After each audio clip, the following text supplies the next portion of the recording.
You know, not too long ago, maybe like 8 or 10 years ago, the internet was joking about stuff like trans species, pansexual, demikvia, Muslim, feminist. You know, writing those silly short stories about a potential future full of those people with 40 different genders and a think police and all that kind of stuff.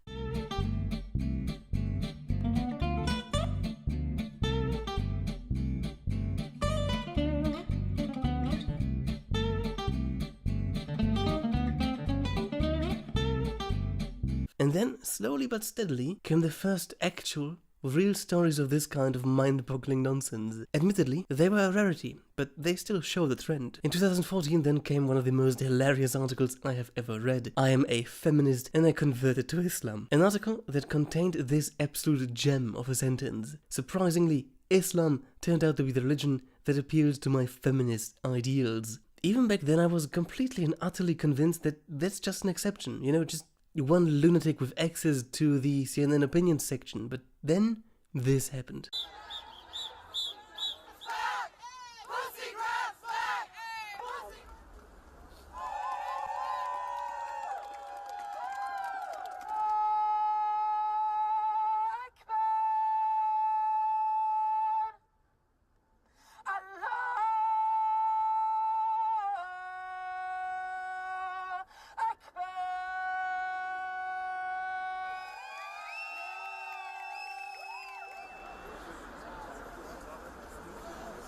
What you just saw is a protest in Berlin against, well, honestly I have no clue what it's really about, but you have signs saying white silence is violence, you've got anti-Trump signs, and you've got pussy grabs back signs. They kinda don't fit together all that nicely, at least not if you're a somewhat sane person. But what really sticks out to me is the second part of the video.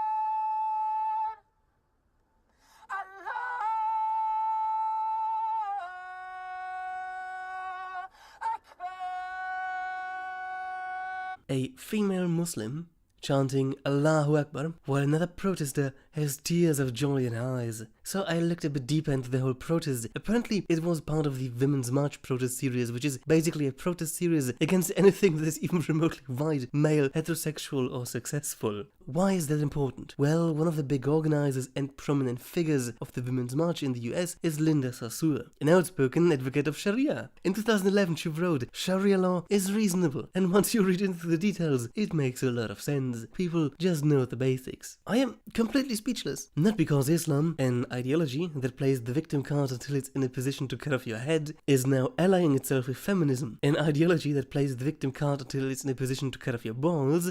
No. I am speechless and admittedly horrified at the levels of cognitive dissonance we have reached. Not only that, but Sarsour has been posing with Donna Hilton, a woman sentenced to 25 years for assisting a kidnapping that lasted 2 to 3 weeks, including all kinds of torture, rape and starvation. But I guess you don't really care if a victim is a white male, you know? And I know you think I'm making this up, probably, but I'm legitimately not. The links are in the description. Of all the people on this planet, you'd kinda expect our brand of feminists to be furious at Islam. I mean, female genital mutilation, sexual slavery, women being forced into marriage, and being beaten to death for allegedly throwing away a Quran. And yeah, that last thing actually happened, and you can find the link in the description.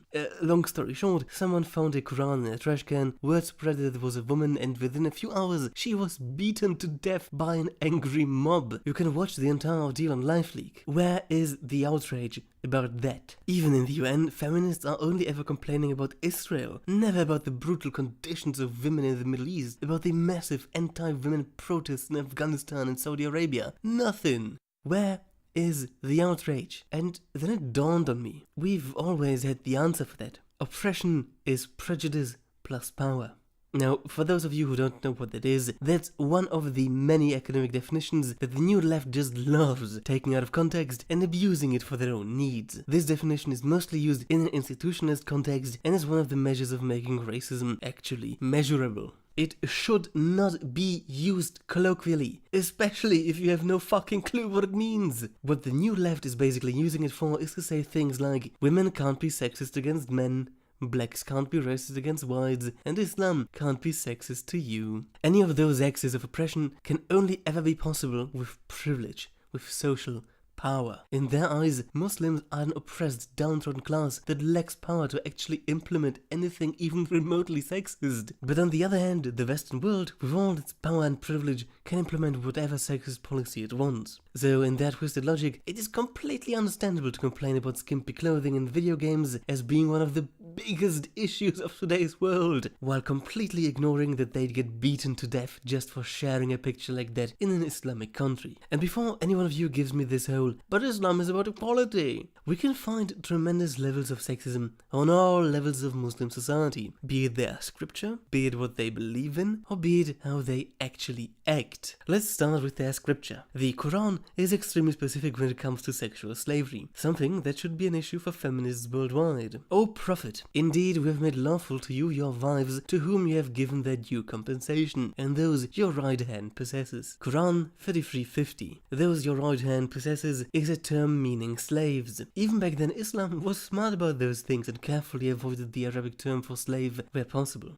We'll find another such passage at 23:5-6. This passage is basically about what makes a believer a good believer, and amongst other things, we'll find, and they who guard their private parts, except from their wives, or those their right hand possesses, for indeed they will not be blamed. We'll find this exact wording actually twice in the Quran. It's repeated in 70:29-30, and by they who guard their private parts, they mean sexual abstinency. Basically, don't shag anyone except your wife, but a female sex slave is fine too. Sounds like a feminist party, doesn't it? If we then move on to the beliefs of the followers, we'll find things like this. 48% of these supposedly educated, liberal, moderate Western Muslim students are opposed to men and women associating freely. 25% of those students have very little or no respect for homosexuals at all. And you'd kinda expect feminists to care about this, but yeah, no, that would be racist. 11% have no respect for atheists, and 28% think a separation of Islam and government is barely possible, if at all. And it gets way worse in actual Islam majority countries. Even the supposedly secular,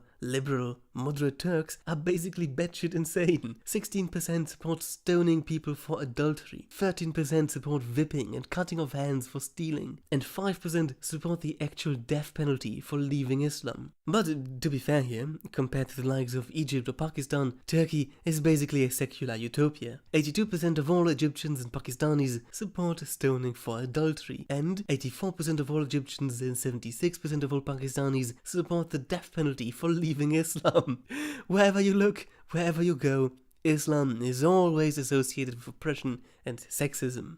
In the World Economic Forum's Gender Gap Report 2016, for instance, we'll find that the highest ranking Muslim majority country for gender equality is Kazakhstan, at place 51 of 144. It doesn't stop there though. Islamic countries consistently rank lowest in terms of gender equality. Of the lowest ranking 30 countries, one is Buddhist, Bhutan, one is mostly atheist but mixed with a bit of Christianity and Buddhism, South Korea. 4 countries are mostly Christian, Liberia, Angola, Benin and the Ivory Coast. Well, the Ivory Coast is actually really close to a proper split between Islam and Christianity, but you know, let's be fair here. And 24 of the 30 lowest ranking countries for gender equality are Muslim majority countries. So we have Islamic oppression on all levels of Islamic society, starting with their scripture that allows for female sex slaves, over to Muslims wanting to stone adulterers and hating homosexuals, over to Islamic countries consistently being more sexist and oppressive